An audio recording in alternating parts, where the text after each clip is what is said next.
प्यारे बच्चों, आज हम भक्ति रस के बारे में चर्चा करेंगे। भक्ति रस, जहां ईश्वर के प्रति प्रेम या अनुराग का वर्णन होता है, वहां भक्ति रस होता है।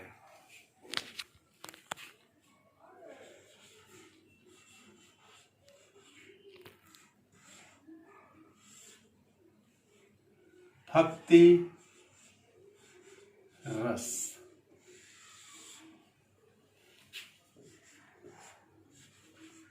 जहां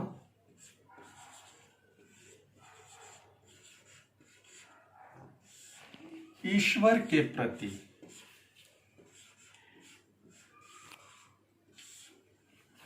प्रेम या अनुराग का वर्णन होता है।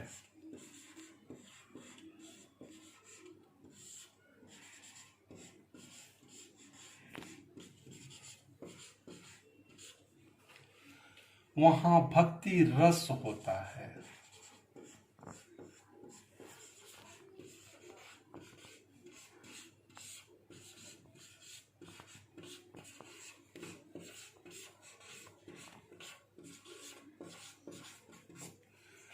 भक्ति रस जहां ईश्वर के प्रति प्रेम या अनुराग का वर्णन होता है, वहां भक्ति रस होता है।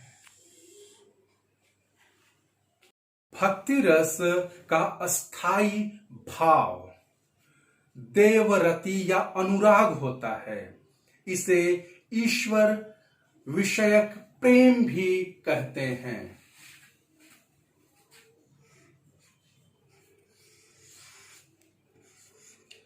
अस्थाई भाव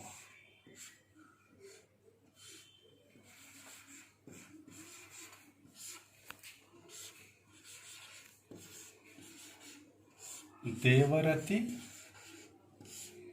या अनुराग, या इसे ईश्वर विषयक प्रेम भी कहते हैं।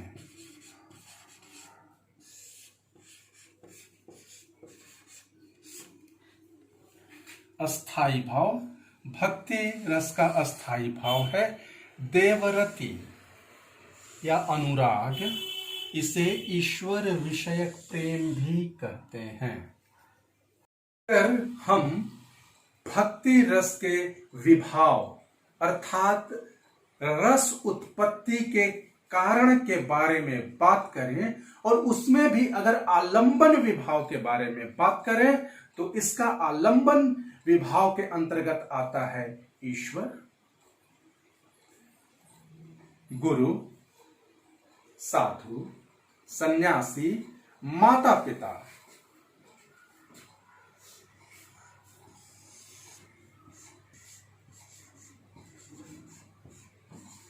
विभाव, और विभाव में भी आलंबन विभाव।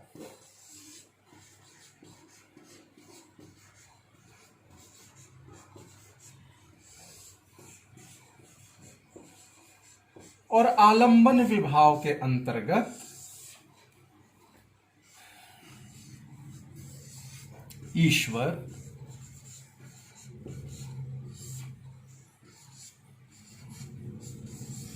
गुरु,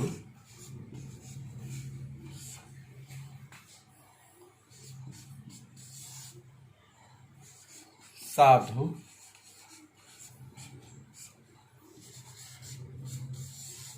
सन्यासी,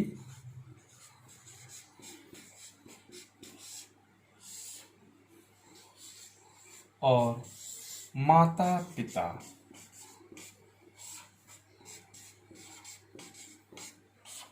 अगर हम भक्ति रस के विभाव अर्थात रस उत्पत्ति के कारण या कारक के बारे में बात करें और इसके आलंबन विभाव के बारे में बात करें, तो वहां है ईश्वर, गुरु, साधु, सन्यासी माता पिता।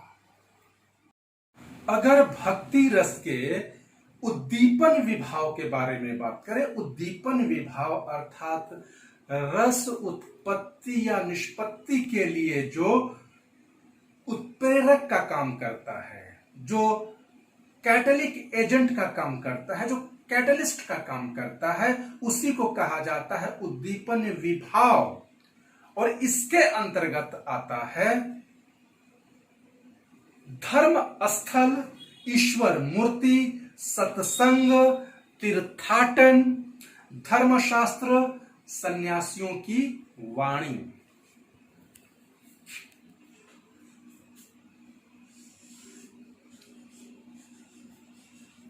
उद्दीपन विभाव अगर इसके अंतर्गत बात करें तो है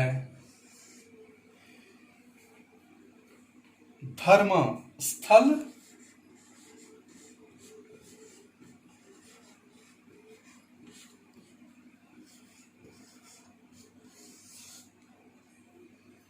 ईश्वर मूर्ति,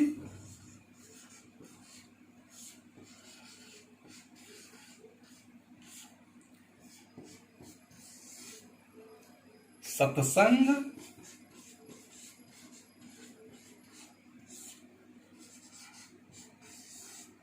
तीर्थाटन,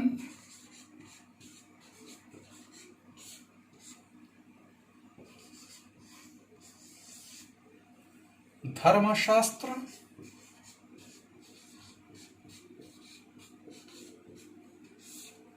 और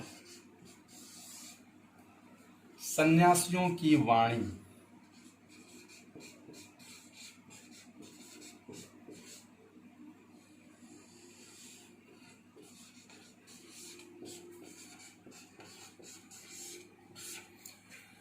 अगर भक्ति रस के उद्दीपन विभाव के बारे में बात करें तो यह है धर्म स्थल, ईश्वर मूर्ति, सत्संग, तीर्थाटन, धर्मशास्त्र और सन्यासियों की वाणी।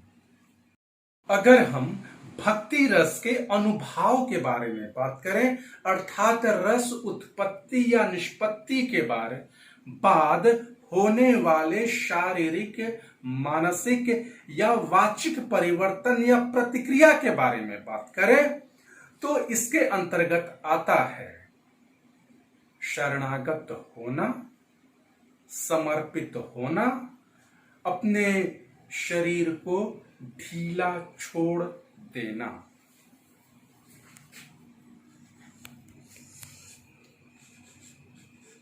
अनुभाव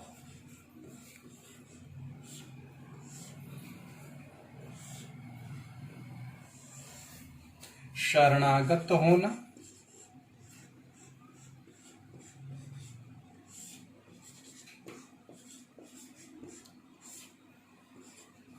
समर्पित होना,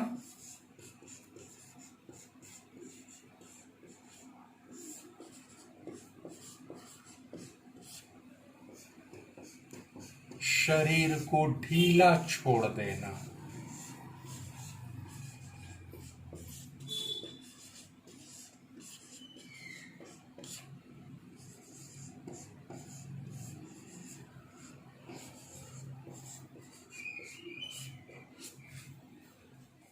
अगर हम भक्ति रस के संचारी या व्यभिचारी भाव के बारे में बात करें जिनका अस्तित्व पानी के बुलबुले की तरह होता है, यह अस्थाई भाव को पुष्ट करता है, उसको समर्थन देता है और तुरंत ही इसका अस्तित्व समाप्त हो जाता है। अगर इसके हम संचारी या व्यभिचारी भाव के बारे में बात करें तो इसके अंतर्गत आता है हर्ष, दैन्य, ग्लानि।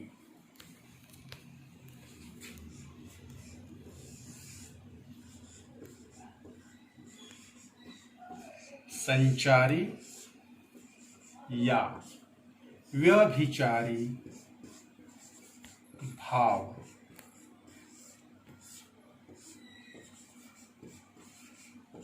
इसके अंतर्गत आता है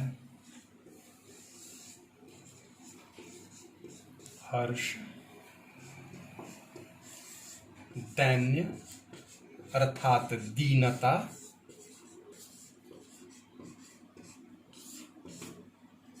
और ग्लानि।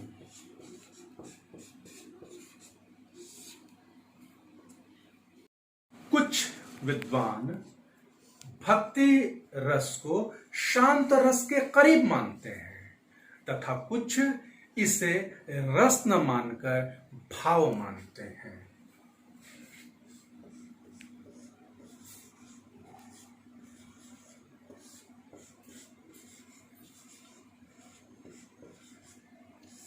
कुछ विद्वान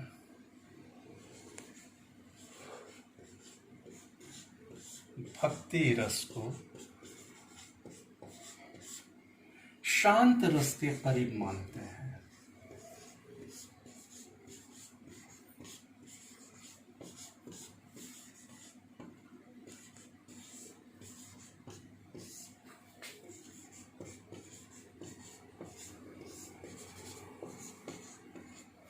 तथा कुछ विद्वान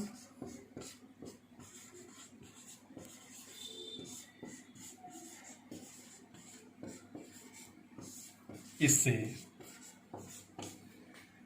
रस न मानकर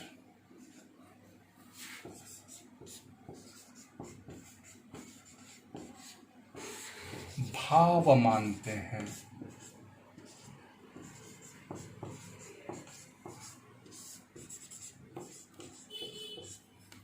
कुछ विद्वान भक्ति रस को शांत रस के करीब मानते हैं तथा कुछ विद्वान इसे रस न मानकर भाव मानते हैं।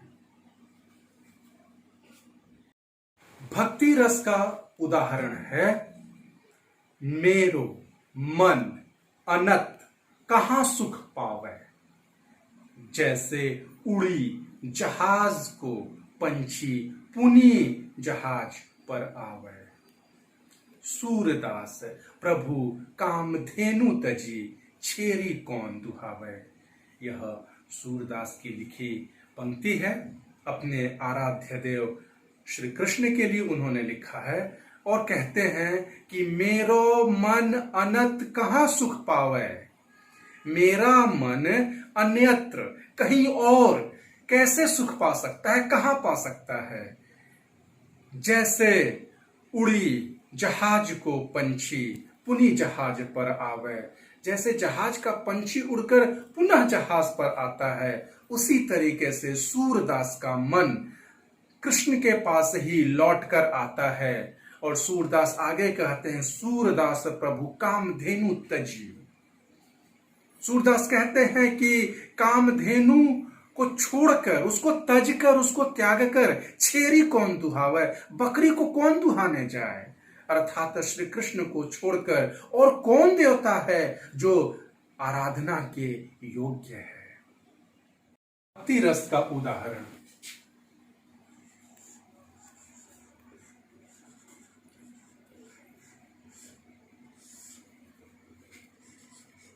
मेरो मन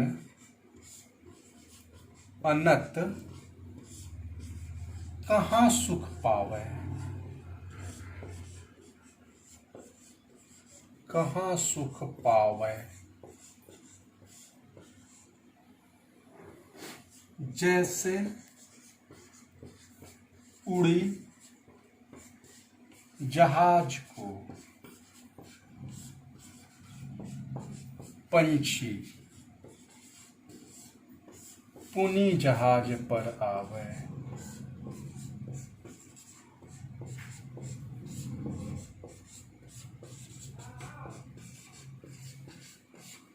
जहाज पर आवे।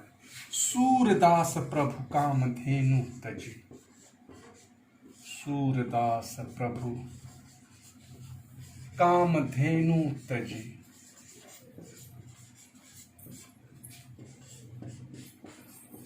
तजी छेरी कौन दुहावे।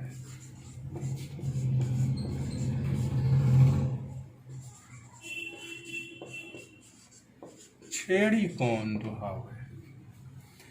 यहां सूरदास कहते हैं कि मेरो मन अन्यत्र कहीं और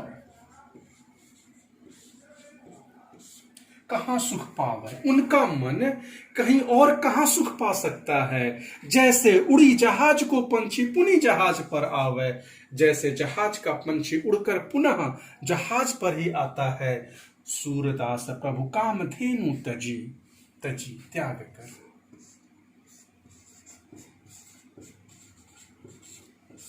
छेरी कौन, छेरी बकरी, छेरी कौन दुहावे। सूरदास कहते हैं कि कामधेनु को छोड़कर कौन बकरी दुहाने जाएगा, दुहवाने जाएगा। अर्थात श्री कृष्ण जैसे देव को छोड़कर को किसी और देव की आराधना कौन करे भला।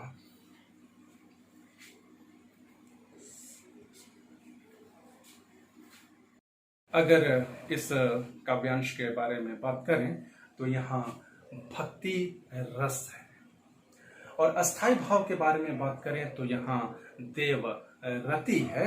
अगर विभाव के बारे में बात करें अर्थात आलंबन विभाव के बारे में बात करें तो यहाँ प्रभु मिलन की आस है, और यहाँ संसार की असारता झलकती है। अर्थात संसार माया मोह है, संसार असार है, वह अर्थहीन है, वह मीनिंगलेस है। तो जो संसार की मीनिंगलेसनेस के बारे में जो बोध है वो यहाँ उभर के आता है, और वह इसके आलंबन विभाव के लिए है। अगर उद्दीपन विभाव अर्थात जो चीजों को भड़काने वाला कारण है, अगर उसके बारे में बात करें तो वह है सत्संग, तीर्थाटन, धर्मशास्त्र और सन्यासियों की वाणी। अगर इसी के आगे हम अगर बात करें अनुभाव अर्थात शारीरिक, मानसिक और वाचिक परिवर्तन के बारे में, तो अगर यहाँ होगा शरणागत होना, समर्पित होना। अगर हम संचारी या व्यभिचारी भाव के बारे में बात करें, जो पानी के बुलबुले की तरह अस्थाई भाव का समर्थन करता है और तुरंत ही इसका अस्तित्व समाप्त हो जाता है, तो वह है हर्ष, वह है दैन्य, वह है ग्लानि। इस काव्यांश के बारे में बात करें तो यहाँ रस के रूप में भक्ति रस मौजूद है।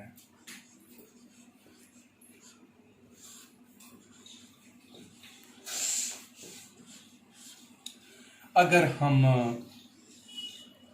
अस्थाई भाव के बारे में बात करें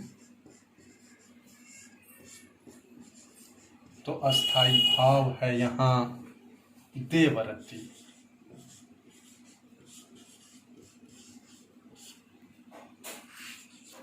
अगर हम विभाव के बारे में बात करें तो यहाँ आलंबन विभाव के रूप में है।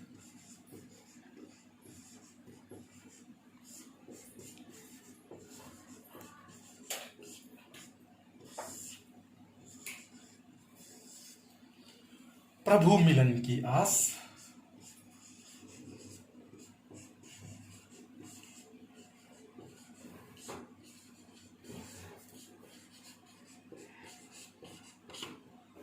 और संसार की असारता।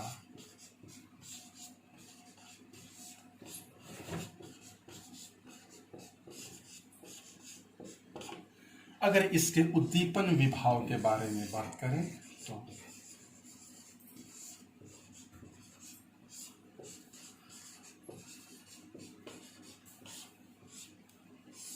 तो यह है सत्संग,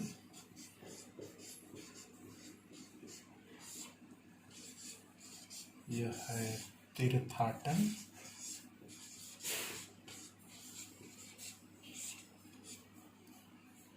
यह है धर्मशास्त्र,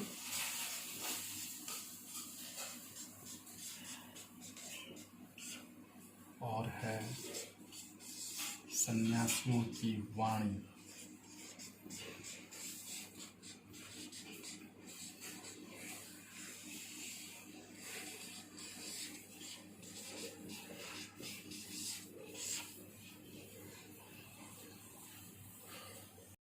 इसके अनुभव के बारे में बात करें,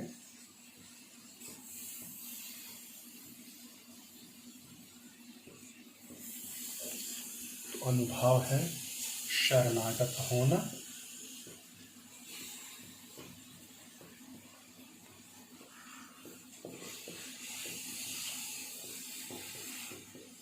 समर्पित होना,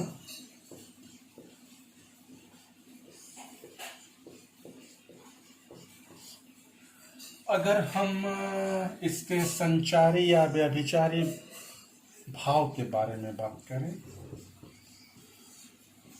संचारी या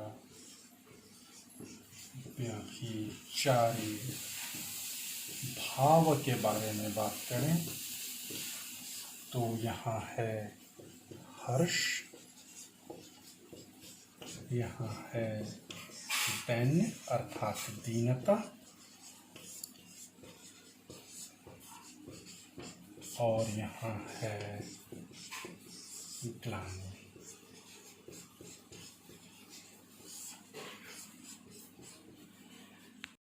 बच्चों, इस तरह से यह भक्ति रस यही ख़त्म होता है।